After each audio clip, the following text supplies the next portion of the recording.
Once away at Valencia, I wanted to take a corner and people were spitting on me. And I remember I looked at my shirt and I could see a lot of, you know what. And so I ran across to the referee and I made him look. And he said, play. What do you want me to do? Play. And I was like, what do you want me to do? What about if I turn and I punch someone? Then they would have said, he should know better.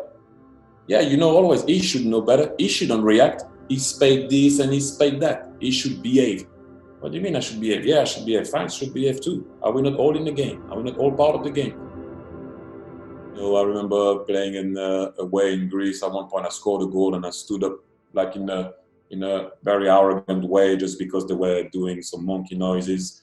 And then after I got hammered because I was arrogant looking at them. And that was my only way to say, you can do whatever you want, it won't affect me. Because they didn't understand why I stood in a stoic manner, like kind of, being a bit arrogant, looking at them and yes, I scored, and what?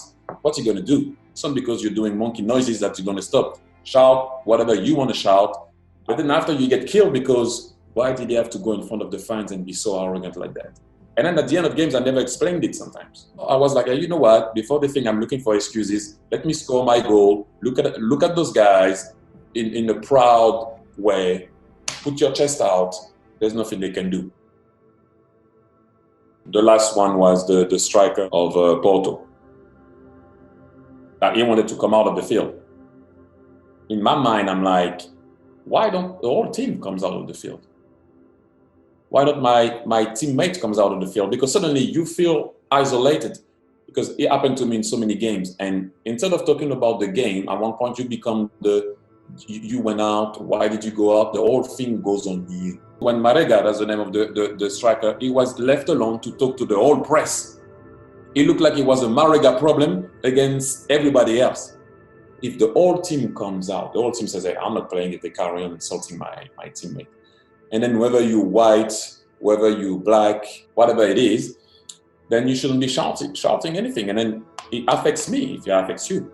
That's why I think for me, we're all human beings, and that's where it should go, and we should try to educate people. When I arrived in the US, I said it so many times, I enjoyed my time in the US. I love New York.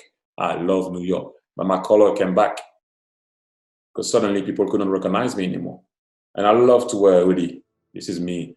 But then when you wear that, you straight away, oh, he's from the hood. If people do recognize me when I arrive in the shop, everything opens great. Like the doors are open, everything, even with my hood and my cap and anything. When people don't recognize me, the security guard is following me. And when your color comes back, it's, when you ask for a cab in New York, sometimes people don't stop. Then I was like, wow, reality check, because color is still here and always be here, and I'm proud to have it. Listen, my message, for example, for whoever, obviously we're talking about our community, Black community, you don't have to fit in, you have to belong. Obviously respect whatever you need to respect, but you don't have to fit in, you need to belong. And after, in terms of football, I want actions. That's it. Doesn't always have to be us crying. Doesn't always have to be us to say, can we stop again? Can they get the proper fine?